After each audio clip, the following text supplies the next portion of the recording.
ഗസയുമായി ബന്ധപ്പെട്ടതാണ്. ഗസയിലിപ്പോൾ കരാർ രണ്ടാം ഘട്ടത്തിലേക്ക് കടക്കുന്നില്ല. രണ്ടാം ഘട്ടത്തിലേക്ക് കടക്കാതെ ഒന്നാം ഘട്ട കരാർ അതേ സ്വഭാവത്തിൽ എക്സ്റ്റെൻഡ് ചെയ്യണമെന്നാണ് ഇസ്രായേലിൻ്റെ ആവശ്യം. പക്ഷേ ഹമാസ് സമ്പൂർണ്ണമായ വെടിനിർത്തൽ, ഇസ്രായേൽ സേനയുടെ സമ്പൂർണ്ണമായ പിന്മാറ്റം, റീകൺസ്ട്രക്ഷൻ പോലുള്ള കാര്യങ്ങൾ സംസാരിക്കുന്ന രണ്ടാം ഘട്ടത്തിലേക്ക് പ്രവേശിക്കണമെന്ന ആവശ്യം ഉന്നയിക്കുന്നു. അതുകൊണ്ട് നിലവിലുള്ള എല്ലാ എൻഗേജ്മെൻറ്റ്സും അവർ ഹോൾഡ് ചെയ്തിരിക്കുകയാണ്. ഇല്ല, എല്ലാ ബന്ധികളെയും വിട്ടയക്കണം എന്നാണ് ഇസ്രായേലിൻ്റെയും അമേരിക്കയുടെയും നിലപാട്. ട്രംപ് ഇപ്പോൾ ഒരിക്കൽ കൂടി ഹമാസിനെ ഭീഷണിപ്പെടുത്തുന്നു.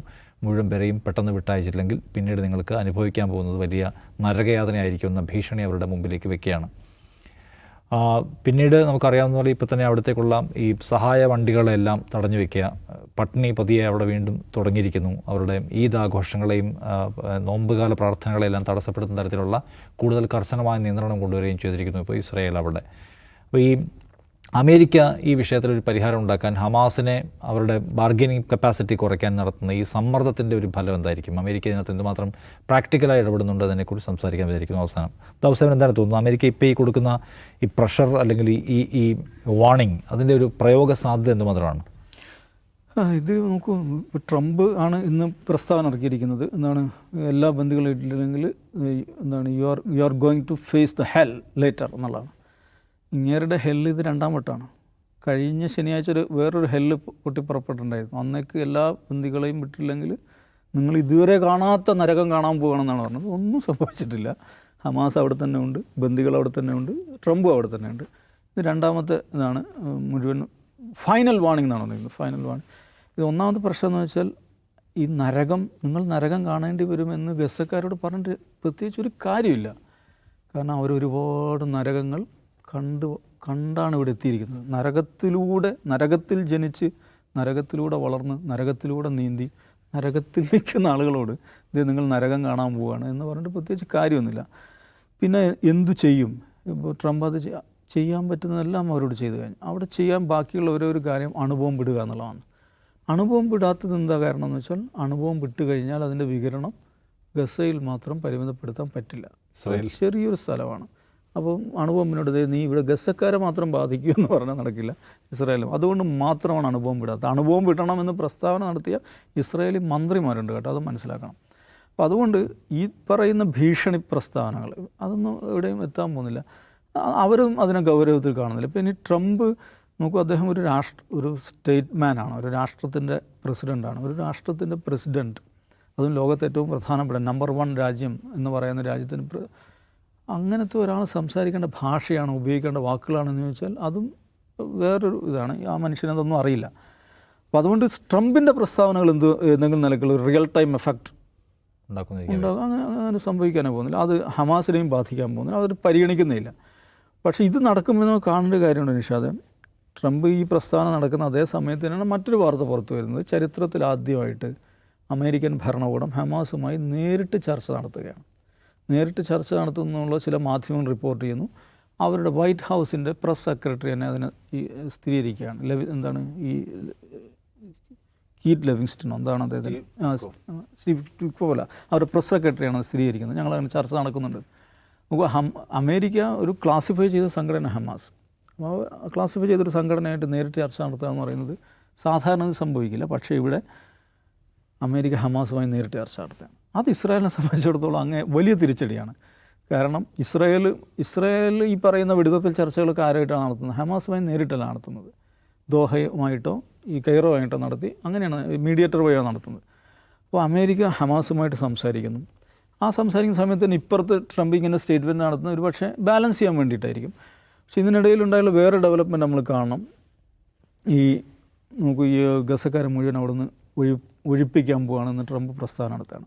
ആ പ്രസ്താവന ഞാൻ മുമ്പ് പറഞ്ഞാണ്, ഒരുപക്ഷെ ഈ പലസ്തീൻ എപ്പിസോഡിൽ പലസ്തീനികളെ സംബന്ധിച്ചിടത്തോളം അവർക്ക് ഏറ്റവും ഗുണപ്രദമായൊരു പ്രസ്താവനയാണ്. കാരണം അറബ് ഭരണകൂടങ്ങൾ അവരിതുവരെ ഇല്ലാത്ത വിധം ഭയചകിതരായി ഈ വിഷയത്തിൽ പ്രോആക്റ്റീവായിട്ട് ഇടപെടാൻ നിർബന്ധിതരായി. കഴിഞ്ഞ ദിവസം അവരുടെ സമ്മിറ്റ് നടക്കുന്നു. ആ സമ്മിറ്റ് ഒരു പ്രപ്പോസൽ മുന്നോട്ട് വെക്കുന്നുണ്ട്. 3 ഘട്ടങ്ങളായിട്ടുള്ള ഈ ഗസയുടെ റീകൺസ്ട്രക്ഷനുമായി ബന്ധപ്പെട്ട് ആദ്യം ഏതാണ്ട് $55 ബില്യൺ ഒരു പ്രോജക്റ്റാണത്. ആദ്യഘട്ടത്തിൽ ഈ സലാഹുദ്ദീൻ സ്ട്രീറ്റ് ക്ലിയർ ചെയ്യുന്നു, അവിടെ താൽക്കാലിക സംവിധാനങ്ങൾ ഒരുക്കുന്നു. പിന്നെ ഇങ്ങനെ പറഞ്ഞുകൊണ്ടുള്ള 3 ഘട്ടങ്ങളായുള്ള റീകൺസ്ട്രക്ഷൻ. അപ്പോൾ അതിൽ അവർ മുന്നോട്ട് വെക്കുന്ന ആ പ്രപ്പോസലിലൊരു കാര്യം എന്ന് വെച്ചിട്ടുണ്ടെങ്കിൽ ഈ ഗസയുടെ ഭരണത്തിൽ ഹമാസ് ഉണ്ടാവില്ല എന്നുള്ളതാണ്. അതിനെക്കുറിച്ച് ഹമാസിൻ്റെ പ്രതികരണം എന്താണ്? We are very much happy of that. കാരണം ഞങ്ങൾക്ക് ഈ ഭരണത്തിൻ്റെ ഭാരവുമായിട്ട് പോകാൻ യാതൊരു താല്പര്യമില്ല. പക്ഷെ എന്ത് സംവിധാനം പലസ്തീനിലുണ്ടാകുന്നത് അത് ഫലസ്തീനികളുടെ സംവിധാനമായിരിക്കണം. പുറത്തുനിന്നുള്ള ഒരാൾ അടിച്ചേൽപ്പിക്കുന്നതായിരിക്കും. നിങ്ങൾ തെരഞ്ഞെടുപ്പ് നടത്തിക്കൊള്ളൂ. തെരഞ്ഞെടുപ്പിനെ കുറിച്ച് ഇതിൽ പ്രപ്പോസൽ പറയുന്നുണ്ട്. അതിനെ ഹമാസ് സ്വാഗതം ചെയ്യുകയാണ് ചെയ്തത്. ഫലസ്തീനികളുടെ ഒരു സർക്കാർ, അത് ഒരു ടെക്നോക്രാറ്റിക് ഗവൺമെൻറ് ആകാം, അല്ലെങ്കിൽ പുതുതായി തെരഞ്ഞെടുപ്പിലൂടെ വരുന്ന പുതിയൊരു ഗവൺമെൻറ് ആകാം. അതെന്ത് വന്നാലും ഞങ്ങൾ അതിനെ അങ്ങേയറ്റം സ്വാഗതം ചെയ്യുന്നു. ഈ ഗസയുടെ ഭരണോത്തരവാദിത്വം ഞങ്ങൾ നിർവഹിക്കണം, അല്ലെങ്കിൽ ഞങ്ങൾ ഒറ്റയ്ക്ക് നിർവഹിക്കണം എന്ന യാതൊരു താല്പര്യവും ഞങ്ങൾക്കില്ല എന്ന് ഹമാസ് പ്രസ്താവന നടക്കുന്നു. അപ്പോൾ അതുകൊണ്ട് എന്താ സംഭവിക്കുന്നത് വെച്ചാൽ, ഈ പറയുന്ന കൈറോ സമ്മിറ്റിൻ്റെ പ്രപ്പോസൽ വരുന്നതോടുകൂടി അത് നോക്കൂ, അത് ഒരുപാട് രാജ്യങ്ങൾ ചേർന്നുണ്ടാക്കിയൊരു പ്രപ്പോസലാണ്. അതിൽ ഏതാണ്ട് എല്ലാ രാജ്യങ്ങളും അമേരിക്കയുടെ ഏറ്റവും ബെസ്റ്റ് അലൈസ് ആയിട്ടുള്ള രാജ്യങ്ങളാണ്. ഇപ്പോൾ ട്രംപിൻ്റെ ഈ പറയുന്ന റബേറിയ പ്രോജക്റ്റ്, ഗസക്കാരെ മുഴുവൻ ആട്ടി ഓടിച്ച് അത് റബേറിയാക്കുക എന്നുള്ള പ്രോജക്റ്റ് അവിടെ നിൽക്കുമ്പോഴാണ്, അങ്ങനെയല്ല, അവിടുന്ന് ഒരാളെ പോലും ഡിസ്പ്ലേസ് ചെയ്യാതെ ഗസ റീകൺസ്ട്രക്ഷനുമായി ബന്ധപ്പെട്ട ഒരു പ്രപ്പോസലുമായിട്ട് ഈജിപ്ത് അല്ലെങ്കിൽ അറബ് രാഷ്ട്രങ്ങൾ കൂട്ടായി രംഗത്ത് വരുന്നത്. അപ്പോൾ അത് എഗൻ നയതന്ത്ര രംഗത്ത് രാഷ്ട്രീയമായി സംസാരിക്കുമ്പോൾ ഹമാസിനെ സംബന്ധിച്ചിടത്തോളം അവർക്ക് ആശ്വാസം നൽകുന്നൊരു സംഗതിയാണ്. കാരണം ഇതിനൊരു രാഷ്ട്രീയ പരിഹാരം ഉണ്ടാകണം എന്നുള്ളതാണല്ലോ അവർ ഇത്രയും കാലമായിട്ട് പറഞ്ഞുകൊണ്ടിരിക്കുന്നത്.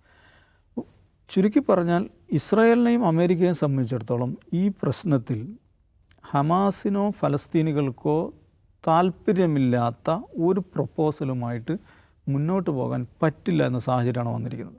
അപ്പോൾ അങ്ങനത്തെ ഒരു സാഹചര്യത്തിൽ ഇങ്ങനെ നരകം പൊട്ടിപ്പുറപ്പെടും, അടിച്ച് പുറത്താക്കും എന്നൊക്കെയുള്ള സാമാന്യ ഈ തെരുവ് ഗുണ്ടകളുടെ ശൈലിയിൽ സ്റ്റേറ്റ്മെൻറ്റുകൾ ഇറക്കുക എന്നുള്ളതല്ലാതെ റിയൽ ടൈം ഫലസ്തീൻ പ്രശ്നം പരിഹരിക്കുവാൻ ഫലസ്തീനികൾ മുന്നോട്ട് വെക്കുന്ന നിർദ്ദേശം സ്വീകരിക്കുകയല്ല, അതൊരു വഴിയുമില്ല എന്ന് വീണ്ടും വീണ്ടും തെളിയിക്കപ്പെടുക ചെയ്യുന്നു. ഞാൻ ട്രംപ് പറഞ്ഞ കാര്യങ്ങളെ വരികൾക്കിടയിൽ വായിക്കുമായിരുന്നു. വരികൾക്കിടയിൽ വായിക്കുമ്പോൾ നമ്മൾ സിനിമയിലൊക്കെ കാണില്ലേ, കോമഡി സിനിമയിലൊക്കെ ഒരൊറ്റ പൊട്ടിക്കിൽ ഞാൻ വെച്ച് തരിക ഞാൻ എന്ന് പറഞ്ഞിട്ട് കണ്ണടച്ച് കാണിക്കില്ലേ, എനിക്കതുപോലെയാണ് ഫീൽ ചെയ്തത് സീരിയസ്ലി. അതല്ലെങ്കിൽ സ്റ്റീവ് വിറ്റ്കോഫ് ഇവിടെ വരുവാണ്, ഹമാസുമായിട്ട് നേരിട്ട് ചർച്ച 97 ശേഷം ആദ്യമായിട്ടാണ് അവർ തന്നെ ഭീകര സംഘടനയാണെന്ന് പറയുന്നൊരു സംഘടനയോട് നേരിട്ട് അവർ ചർച്ചയ്ക്ക് വരുവാണ്. അങ്ങനെ ചർച്ച ചെയ്യുക എന്ന് പറഞ്ഞാൽ ട്രംപ് അഡ്മിനിസ്ട്രേഷൻ സംബന്ധിച്ച് ഭയങ്കര നാണക്കേടാണ്. ഇപ്പോൾ താലിബാനുമായിട്ട് ട്രംപിൻ്റെ കാലത്ത് ചർച്ച നടത്തിയിരുന്നു, നമ്മൾ ഓർക്കുന്നുണ്ടാവും. ട്രംപിൻ്റെ കാലത്താണ് താലിബാനുമായിട്ട് ഖത്തറിൽ ചർച്ച നടത്തിയത്. അവിടുന്ന് പൂർണ്ണമായ സേനാ പിന്മാറ്റത്തെക്കുറിച്ചാണ് ആ ചർച്ച നടന്നത്. ഇപ്പോഴും അമേരിക്കയുടെ വലിയ വലിയ യുദ്ധോപകരണങ്ങൾ ഇപ്പോഴും താലിബാൻ്റെ കയ്യിലിരിക്കുകയാണ്. അവർ ഉപയോഗിക്കുന്ന മുഴുവൻ അമ്യൂണീഷനും ഇവരുടെയാണ്. തിരിച്ചു മേടിക്കാൻ പറ്റില്ല. അപ്പോൾ ഒന്ന് ആലോചിച്ച് നോക്കാം. അപ്പോൾ താലിബാനുമായിട്ട് ചർച്ച നടത്തുമ്പോൾ അങ്ങനൊരു വിമർശനം ഉണ്ടായിട്ടില്ല, കാരണം അത് ഒബാമ തുടങ്ങി വെച്ചതാണ് തിരിച്ചുപോക്ക്. അതുകൊണ്ട് ട്രംപ് കുറേ കൂടി മുന്നോട്ടുണ്ട്. ഇത് അങ്ങനെയല്ല. ഒരു വശത്ത് ഇസ്രായേലിനോടൊപ്പം നിൽക്കുകയാണ് അമേരിക്ക ഗസ വാറിൽ. അവിടെ അമേരിക്കൻ പൗരന്മാരുൾപ്പെടെയുള്ള ബന്ദികൾ ഇപ്പോഴും ഹമാസിൻ്റെ കയ്യിലാണ്.